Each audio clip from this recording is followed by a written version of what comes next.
I just believe in the process, and we're going to win going through the process.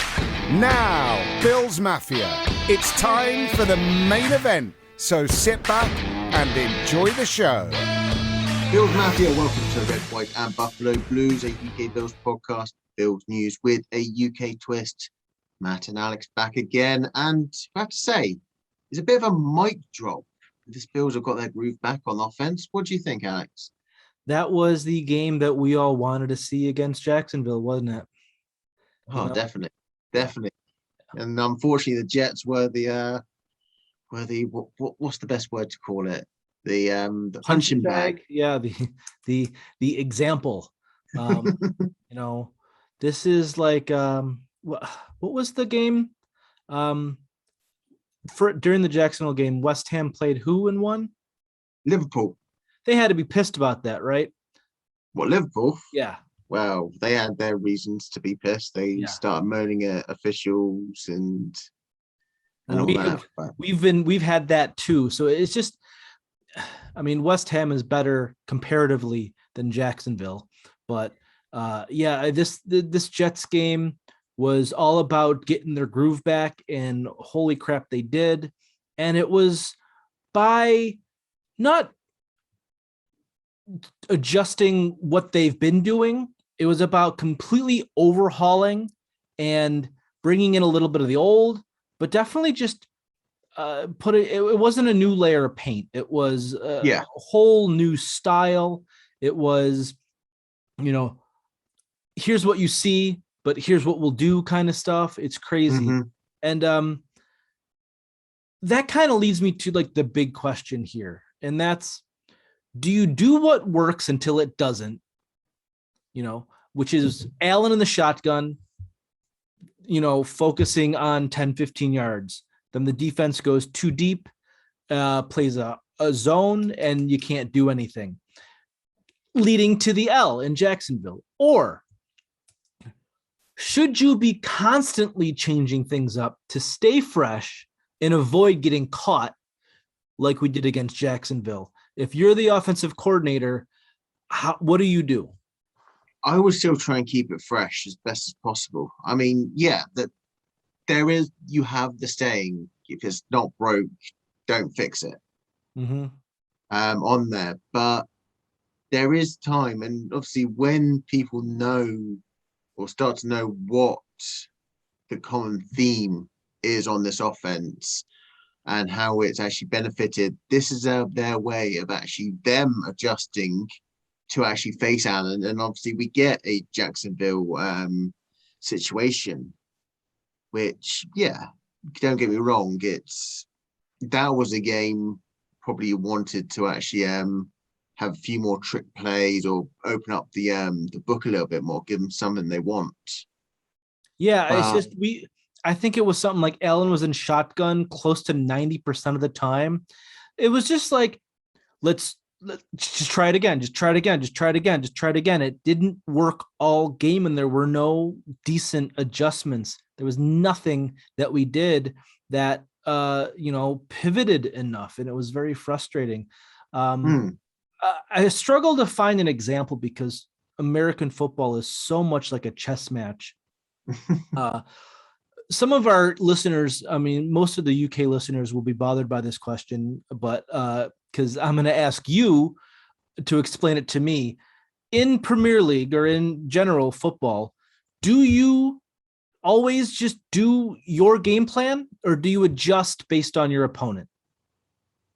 Some people adjust, some people don't. Some people will just play a straight game. It depends on A, the opposition, and B, how strong a squad you're going to put up. So if you're like Man City up against, and thank God Mrs.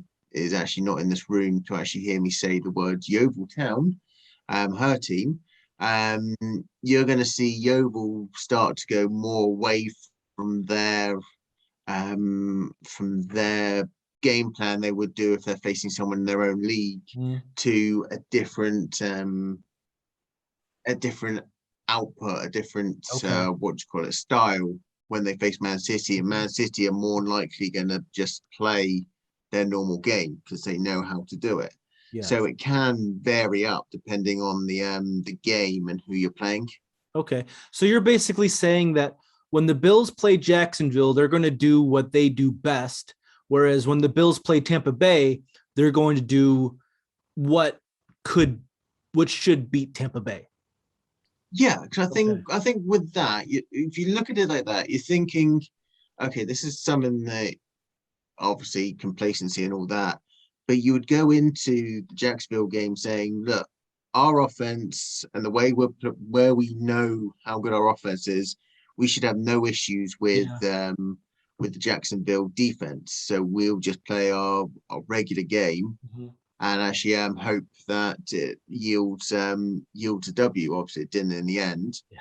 And then when you go to the likes of the Patriots and Tampa Bay, you know that their defense is a lot more or what's the best word to say it, but a lot more evolved, shall we say, Yeah. compared to Jaguars defense, that your normal play may not yield the same results, where there you may want to open up the playbook and maybe chop and change a few plays on there to get you a new look and to keep that defensive guessing.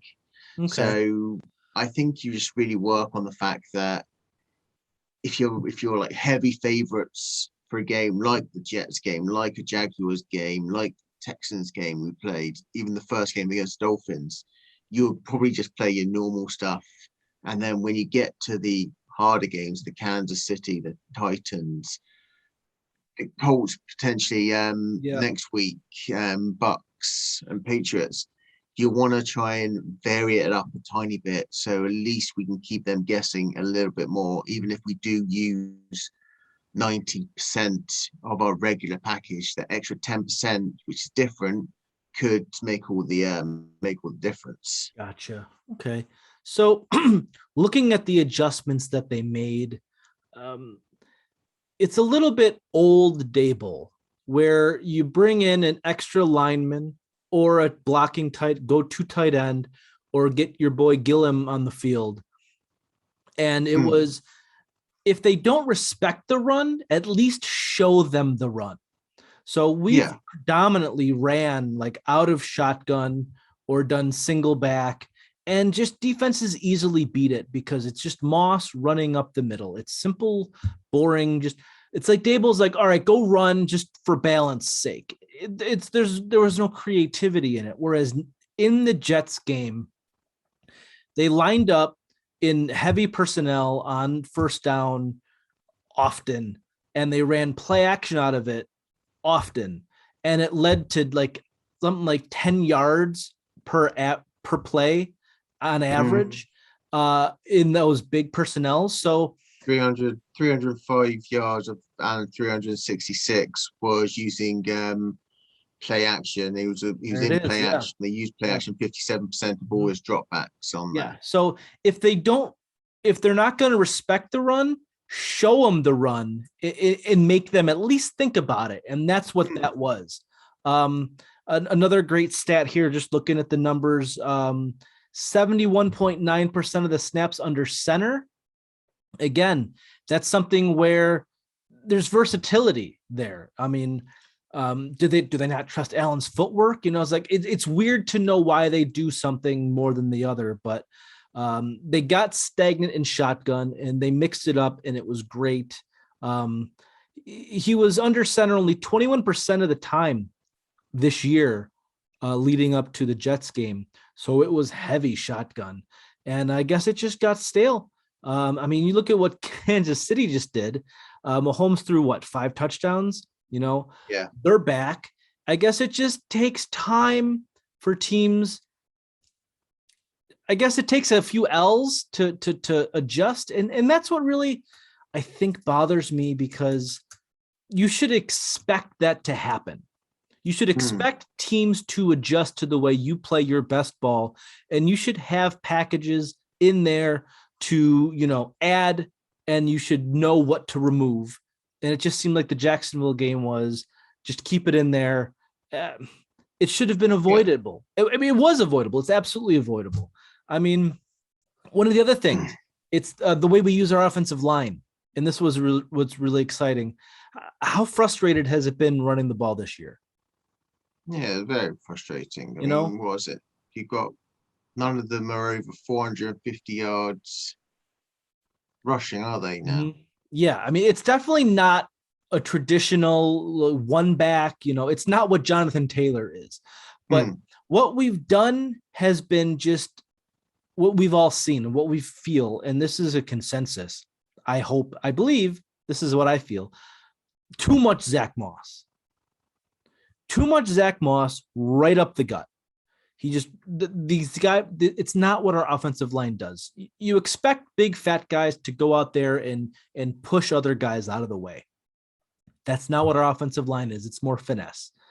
What I've seen from Singletary's on 7 carries only, one was up the middle. That was his 2-yard touchdown run. The rest were to the outside. And I think that's where we have our best bet to gain yards on the run. It's pulling guards. You saw Spencer Brown. He's unbelievable at it. Yeah. And so get them moving. Don't just do, it's like in Madden, you hit common plays and you just go with it. Like it feels like that's what we've done on the run. But now it's pulling guards, it's going left, it's going right, it's using Gillum, and that's going to get teams to respect the run more. We have results now. It's just that where's my stats on the snap count on Moss? You look, I think it was just, go ahead. Will I look this up? Whilst you're just looking at that and looking that up, I mean, again, we can talk about the offense and the scheme and all that. But obviously, you always use 3 receivers, 1 tight end, 1 running back. But now, I don't know if about you, but we're starting to see more of as much as I hate to say it, a Patriot style offense with the 2 tight ends a little bit more, and that 6 offensive lineman, which has actually given us a little bit more versatility and opened up the game a little bit. I mean, I don't care whose playbook we're stealing from. If it works, it works, and that's all that matters. I was going to say, I was on holiday, but for the preview game, I was going to say, how about we go and look at what Pittsburgh does? And I think we did a little bit of that in the way we used Breida on only, I think he had 6 to 8 snaps the whole game. Didn't it feel like he had more just because he was so impactful on his limited snap count? This is Moss was close to 50% snaps, then Singletary close to like 38, 36, and then Breida on the single digit there. The way they use Najee Harris in the pass game, I want to see Breida coming out of the backfield. He's got speed that Singletary and Moss don't have. There's a threat there that should be used. Fake the end around to move the defense to McKenzie and then get Breida on the other side. Give me some east-west stuff to counteract our north-south stuff that we have been doing. I want to see more Breida, less Moss. What do you think? I mean, I like the way that they've actually been obviously rotating, going with the hot hand at running back, but I think has it been though? I mean, it's always Moss though. He gets the majority of the snap count, and that's what drives me nuts. Every time he goes in, here comes 1 or 2 yards, and it's what happens. Well, I think it is worth having Breida in there as the option. I mean, even if it is a case they use him sparingly on there, you've got that option should you actually need it. I mean, don't get me wrong, Moss can be a good running back, but to me, he's more of a red zone running back. I think it's time, in the same way that we're done with Ford, I think I'm done with Moss. I don't know. And the only reason why he is still getting the snaps, and it's absolutely because Singletary can't hold on to the football. So that's why just the vision isn't there for Moss.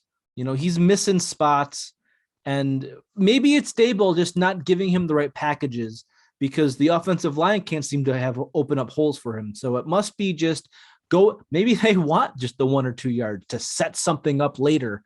It's just been really frustrating.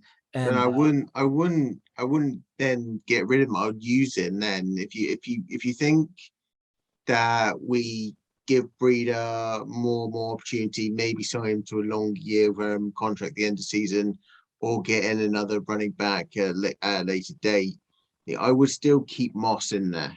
You can have him as your short down or your goal line thing. Because if he's going to get you, if they're happy to go with those odd 1, 2, 3 yard runs, if you're doing it on like the short yardage or goal line, then that's where he's going to be his more have more success, and obviously help out this offense a little bit more. I wouldn't say but that's done not like Cody Ford and get rid of him. I see what you're saying. It's just I don't trust the offensive line to do that. I think the best thing in short yardage is the quarterback sneak. Unfortunately, the Titans game, but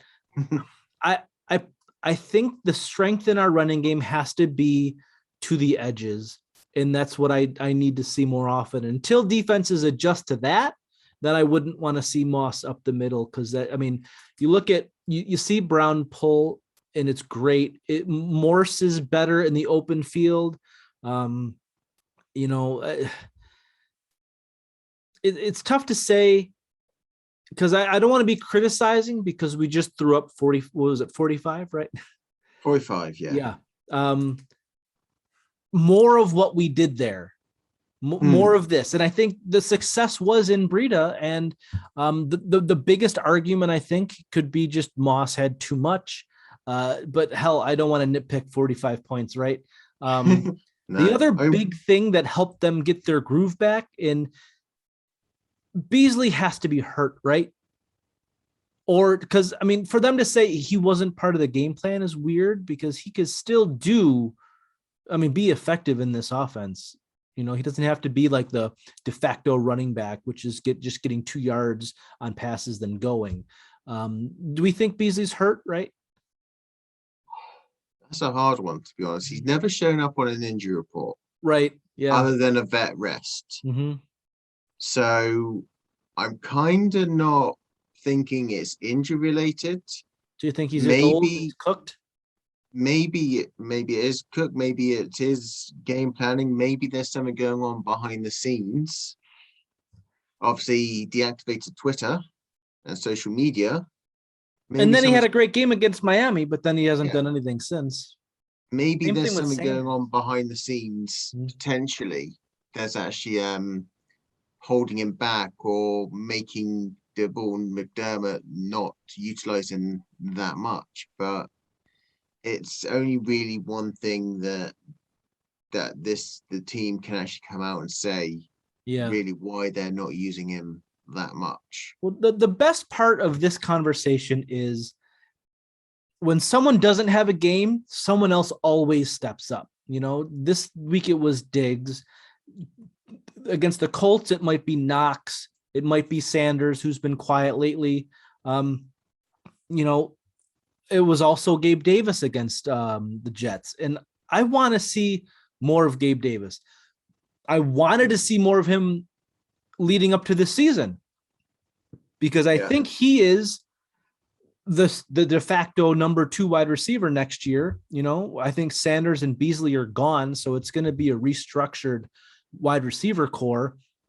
I wonder why they're holding him back, because he's our strongest wide receiver in terms of run blocking. So if we're going to run to the edges, you want that better run blocker, and Beasley and Sanders aren't that. Any idea why we haven't been using Gabe Davis more? Because he was a big part of how we got our groove back this week. Do you see more of him, or do they keep kind of focusing on different guys every week? I think, that one is a really difficult one to discuss, because again, like Beasley, there could be different aspects of what's going on behind closed doors, which are actually doing it. I was hoping they would actually have a breakout season this year. Maybe it is a case that he's actually he got stuck behind Sanders and Beasley a little bit Get the too snap much. count But here. now we're starting to see Sanders actually start to have a bit of a slump.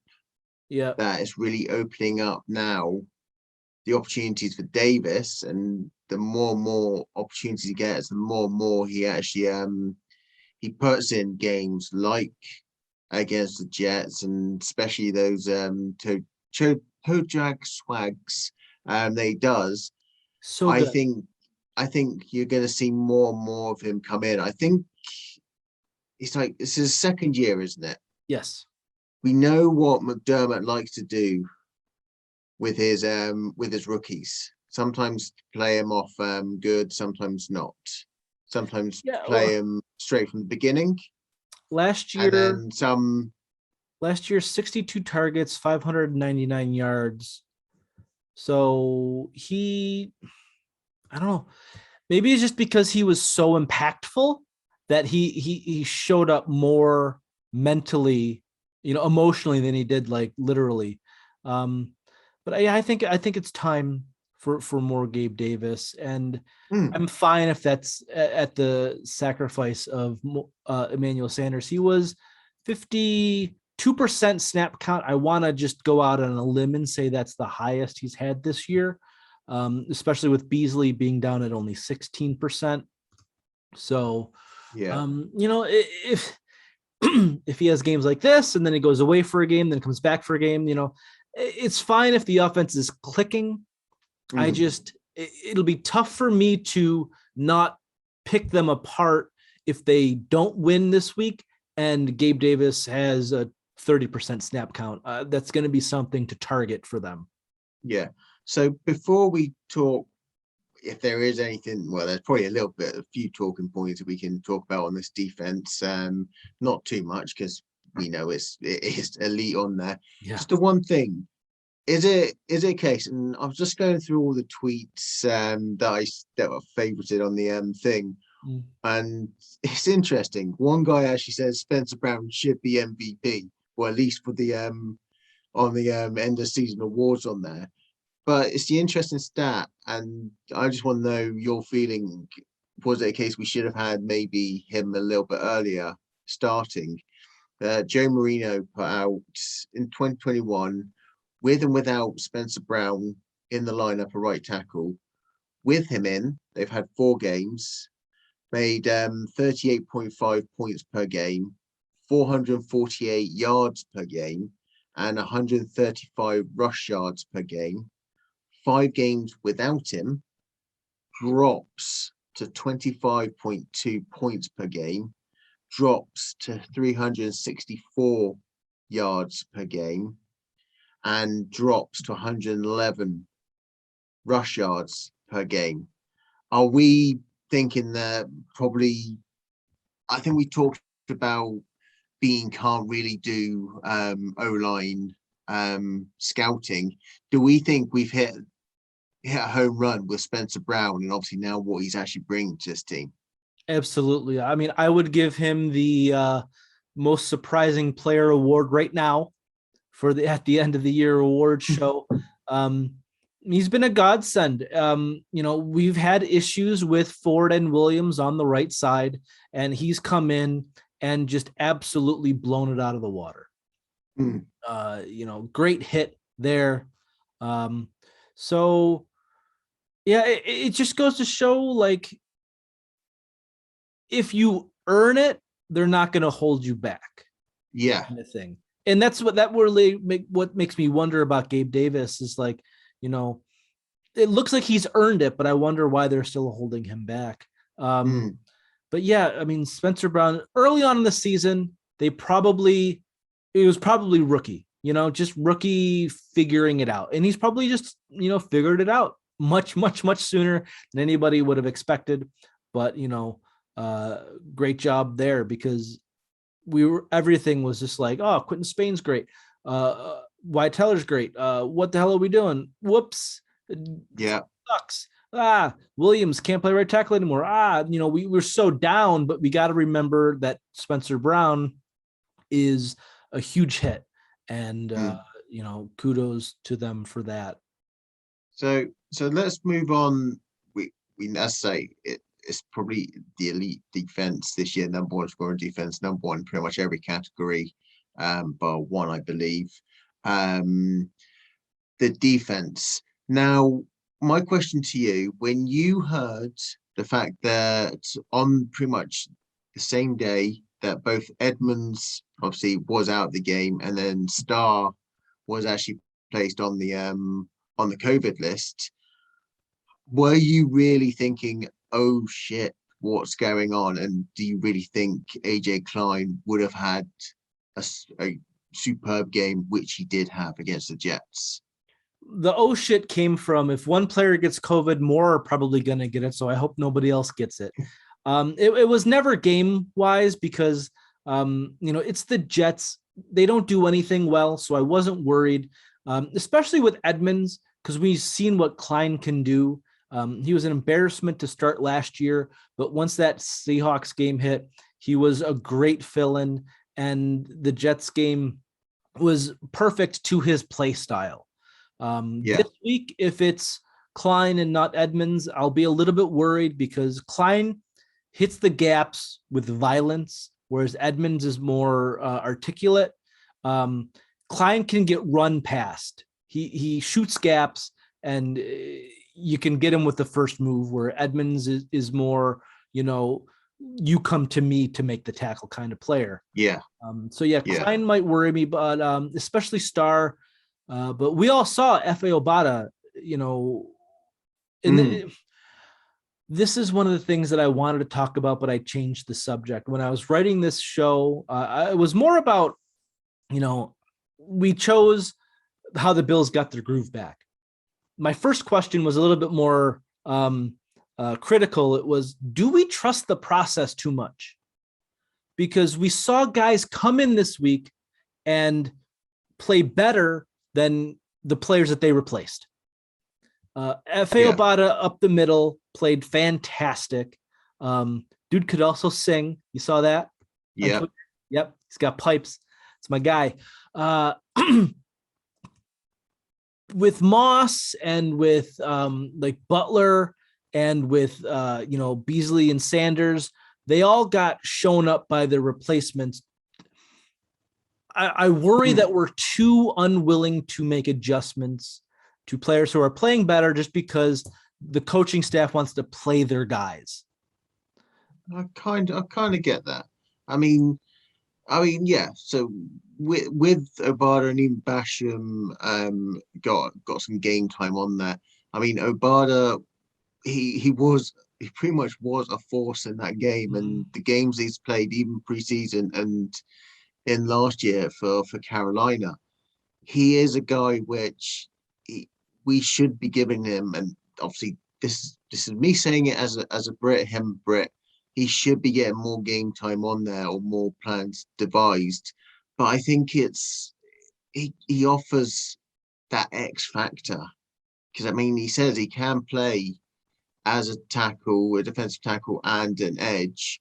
I mean, he had, we'll call it 2 sacks. Yeah. But thanks to Epinesa, one of them got ruled out.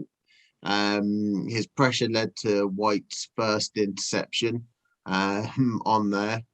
And the fact that maybe it's a case that the offenses haven't really seen much of him this season to actually have a game plan. It's like one of those sneaky ninja type players that you can just spring in there and actually give them a bit of surprise on there. But yeah, it was definitely with him and Breida, it was, hey, we got in, now let's make them not take us out. Yeah. Whereas that's what we wanted to see from Ford last week, and he didn't do it. So, we talk about Obata and how great he plays, but it's because Starr was out. We talk about Breida, but they're not going to roll 3 running backs when Feliciano's back because they need that spot. Yeah. It comes down to personnel now. It's like we got our groove back, but when Starr comes back and when Feliciano comes back, are we going to revert back, or are we going to stay with these guys And that's going to be the big question, I think, going forward. Yeah, because I mean Harrison Phillips and and Vernon Butler. Sorry, Justin Zimmer was actually Zimmer's placed on out. IR. Yeah. They did come in and fill in for Star, but again, as we say, it's the Jets, and I wonder if Star's going to be out again this week too. it's possible. Oh. It's possible. If he's been placed on the COVID list, then it is 3 games, I believe. It's 10 days if you're unvaccinated. We don't know if he's vaccinated or not. Yeah. So we'll obviously see how that goes. But I mean, as much as Phillips and Butler actually did their bit, and there it is the Jets, and next week we've got to face Jonathan Taylor, and then the following week Alvin Kamara. So hopefully Star will be back in. I don't see any news yet on Star. But let's also talk about this, that all 5 of our defensive backs had a turnover in the game, with Poyer, White, Wallace, and Johnson having interceptions. Micah Hyde forcing and recovering a fumble. And it's the first time since 1967 that the Bills have had 5 defensive backs come up with a takeaway in the same game. I mean, could have used one of those last week. Yeah. And also, as a team with 24 takeaways, it's the most the Bills have had since they racked up 29 in the first 9 games of the season in 1993. Look, we can end the show now. This defense is great. Enough said. Show over. Like there's no need to analyze it. There's no need to, question it. There's no need to, talk about how great they are, because every single person experiences it week after week after week. I guess, a separate show before a Colts preview would be what the hell happened last year. Yeah. Same personnel pretty much, absolutely. But no, these next 3 games are going to be next 4 games, a real test of, is this a number 1 offense or is this a number 1 defense? Because that's where we rank right now. It's time to see if these beatdowns of bad teams are because they were bad or because we were good. Now, obviously, playing against a Colts team that's like 4th best in turnover percentage, they don't turn the ball over. They run the ball well. We're going to see what this defense is. And with injuries, that might skew things. But no, I'm happy we don't face another scrub. I'm sick of it. I'm over it.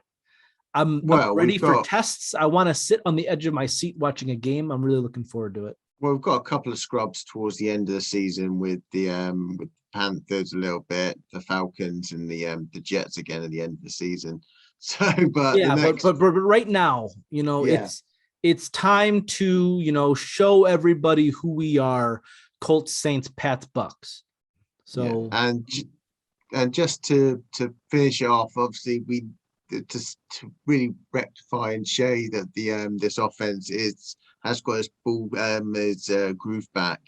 The Bills are now 11-1 when Josh Allen throws for at least 300 yards, and it's actually and he only had, so what is it? Where have I written it down? Where had my stat gone? There it is. The Bills are 11-1 when Allen's thrown for at least 300 yards. Hasn't taken many attempts for him on Sunday to actually get his 366 yards. He only had 28 attempts. Yeah, no, I mean the efficiency was out of the atmosphere. It was so good. I remember we did a show about how important is a 300-yard game. Like, does it matter? This was when he wasn't getting them. And the consensus thought was that you get 300-yard games by playing catch up. And that doesn't usually work. If the passing game isn't working, it's usually not working all game. It was like something like 50% win-loss when you hit 300 yards. So I love that number doesn't matter anymore. We don't have to talk about it anymore. Exactly. But, I love that he's 11-1 when he does it, though. It shows that he's not getting garbage time yards. He's very efficient when he is relied on. And that's great. No, and those 28 completed attempts, he was averaging 13.1 yards per attempt. The first time in almost 2 years a quarterback's averaged at least 13 yards when thrown more than 20 times. It goes to show when you can make a team respect your run, this is what a good passing offense can do. And more, please. Yep. So I think we'll call a halt to that. We've obviously got the preview show for the Colts game coming up in the next couple of days. So tune to that. Obviously, it's been announced that we're on Sky this week, so the Fitzrover Bell will have it on. And yeah, have you got anything else to add before we sign off? That's it. I'm good. This is I'm glad to talk positive about the Bills. I know I questioned some things, but at the end of the day, we made adjustments and they were beautiful. And I hope they keep being not tricky, but mysterious. That's what I want to call An it. enigma. Yes. An enigma. There we go. Complicated. Keep it complicated. Keep it changing. Keep it evolving. You know, that's what we want to see. Yeah. So don't forget, follow us on Twitter at UK_Bills, at RWBB_podcast, Buffalo Bills UK on Facebook and YouTube, UK_Bills on Instagram. Keep following us, keep hitting that like button, the share button, the follow button, spread the word of mouth. Get any Bills fan that have not heard about us or heard about the show, point them in our direction. And obviously don't forget Bills from Afar with Tim and Charlie as well. And for Alex, it's Matt saying good morning, good afternoon, good evening. Thank you for listening. And keep subscribing, following, and let's go Buffalo Bills. Go Bills.